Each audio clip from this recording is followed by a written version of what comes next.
కాకాని గోవర్ధన్ రెడ్డి అన్నని అక్రమ కేసులో కారాగారంలోకి నిర్బంధించడం జరిగింది. ఆయన్ను చూసి ఆయన ఎందుకు ఈ విధంగా అంటే పెట్టిన మరిన్ని కేసులు కూడా ఈ విధంగా దొంగ పెడుతున్నారు. ఒక కొత్త సాంప్రదాయాన్ని ఈరోజు ఆంధ్రప్రదేశ్ రాష్ట్రంలో తీసుకొని రావడం జరుగుతుంది.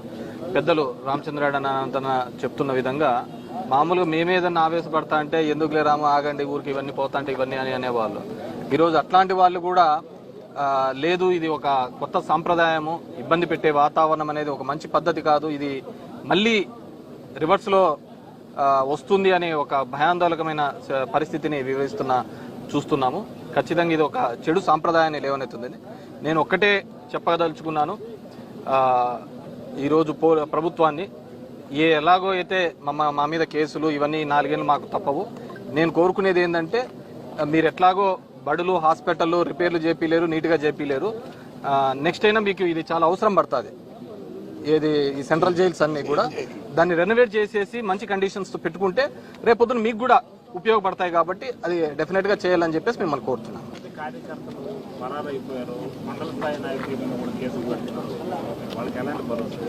మేము ఒకటే చెప్పదలుచుకున్నాము, కేసెస్ ఉన్నారు, పెద్ద ఆయన ఉన్నాడు, కానీ కేసెస్ఆర్ ఈ గవర్నమెంట్లో వైసీపీ వాళ్ళ మీద కామన్. మామూలు కరోనా వచ్చినప్పుడు ఏమంటారు, ఫస్ట్ కరోనా వచ్చిన తర్వాత మీకు యాంటీబయాటిక్స్ డెవలప్ అవుతాయి, ఇంకో రెండోసారి పెద్ద ఇబ్బంది ఉండాలి అంటారు. సో ఇది కూడా కేసులు అనేది కామను. మాకందరికీ కూడా యాంటీబయాటిక్స్ వస్తాయి, దీని ద్వారా ఇంకా బాగా ఫైట్ చేయడానికి ఈజీగా ఉంటుంది.